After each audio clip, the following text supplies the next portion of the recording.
Today, we are absolutely jumping right into Leviticus chapter 3 with genuine enthusiasm to uncover the ancient secrets of the peace offering. We're on this monumental journey through the scriptures together, and this particular chapter offers some incredibly profound insights that are just remarkably relevant for our modern lives. Let me ask you something. In a world that is completely full of stress, constant conflict, and this endless striving, what if true peace isn't something we constantly chase? What if instead it's something we learn to actually live in and share with the people around us? It's a question humanity has wrestled with for millennia, and today we're going to look at a brilliant ancient blueprint for finding the answer. And this idea perfectly illustrates what makes Leviticus 3 so incredibly special. When you look at the text, there's this really striking contrast. Unlike the burnt offering, which was completely 100% consumed by fire, the peace offering, which is also sometimes called the fellowship offering, was actually meant to be joyfully shared. Part of it was given to God, part went to the priests, and a part was actually eaten by the worshiper. It was a sacred, shared meal. All right, to unpack all of this, we're going to run it through our 5-lens framework. We'll quickly cover the literal peace offering, the power of shared meals, what it means to give God your best, humanity's longing for peace, and finally, nurturing true wholeness. Let's get into it. Starting right off with lens number 1, the literal peace offering. So, looking at the historical text, the instructions for this ritual are super precise. An Israelite would bring an unblemished animal from their herd or flock, a bull, a cow, a sheep, or a goat. But here is the really fascinating detail. The absolute best parts of the animal, specifically the rich fat portions covering the inner organs, those were strictly reserved for God. There was even a direct command, do not eat the fat or the blood, emphasizing that life itself ultimately belongs to the Creator. And the crucial takeaway here is that ancient worship wasn't just this gloomy process of dealing with sin or making an atonement. The peace offering was an active, joyful celebration of restored relationships. It was all about expressing deep gratitude, which really shifts how we view ancient worship, doesn't it? It wasn't just solemn, it was highly relational. Moving on to our second lens, the power of shared meals. Now, what's really amazing is that participating in this specific sacrifice literally meant sitting down for a sacred meal. And if you think about it, throughout human history, sharing a meal has been one of the absolute most powerful symbols of friendship, absolute acceptance, reconciliation, and true community.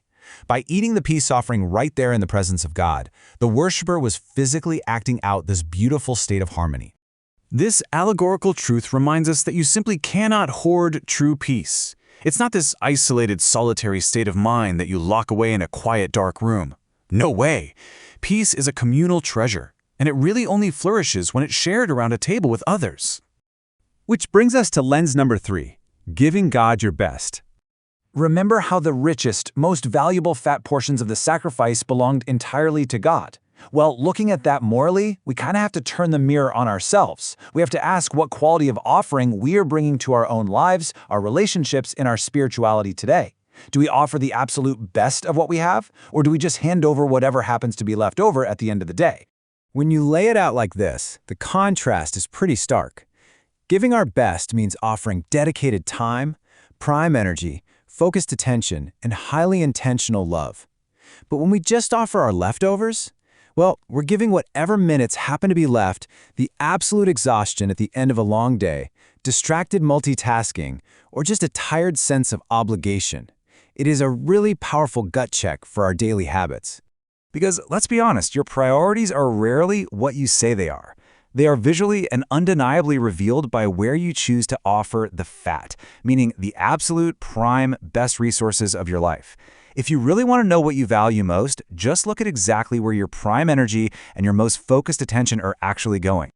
All right, that takes us to our 4th lens, the blueprint for true wholeness.